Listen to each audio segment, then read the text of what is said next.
Assalamualaikum warahmatullahi wabarakatuh. Apa kabar anak-anakku sekalian? Semoga senantiasa diberikan kesehatan oleh Allah Subhanahu wa taala. Amin ya rabbal alamin. Kembali kita berjumpa pada hari ini. Kita akan membahas terkait dengan cabang iman, yakni memenuhi janji.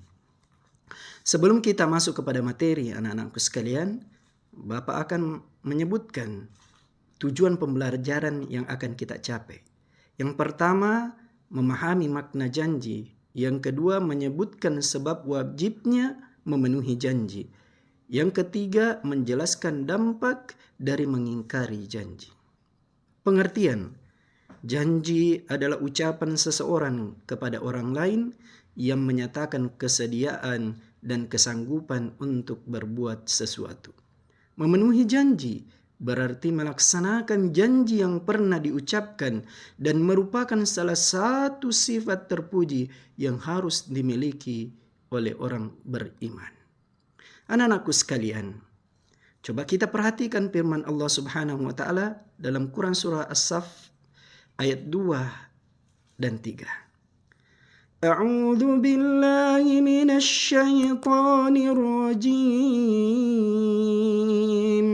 Ya ayyuhalladzina amanu lima taquluna ma la taf'alun. Kabura maqtan 'indallahi an taqulu ma la taf'alun. Yang artinya, wahai orang-orang yang beriman, mengapa kamu mengatakan apa yang tidak kamu kerjakan? Sangatlah dibenci di sisi Allah jika kamu mengatakan apa saja yang kamu tidak kerjakan. Selanjutnya, sebab-sebab wajib memenuhi janji. Yang pertama, karena janji adalah utang. Janji harus ditepati, sebagaimana utang harus dibayar atau dilunasi. Yang kedua, memenuhi janji merupakan wujud sebagai orang beriman. Orang yang beriman adalah orang yang taat terhadap perintah Allah Subhanahu wa taala dan Rasul-Nya. Sedang orang yang ingkar janji termasuk golongan orang-orang munafik. Yang ketiga, memenuhi janji menunjukkan orang tersebut dapat dipercaya. Salah satu ciri orang yang dapat dipercaya atau amanah adalah memenuhi janji. Yang keempat, memenuhi janji merupakan wujud sikap bertanggung jawab. Salah satu penilaian seseorang terhadap orang lain, yaitu bagaimana sikap bertanggung jawabnya. Yang kelima, menyampaikan permohonan maaf dan alasan jika berhalangan atau tidak dapat memenuhi janji. Kita hanya dapat merencanakan dan Allah Subhanahu wa taala yang Maha menentukan segalanya. Selanjutnya, akibat orang yang sering ingkar janji. Ada beberapa akibat yang akan diterima bagi orang yang suka ingkar janji sebagai berikut.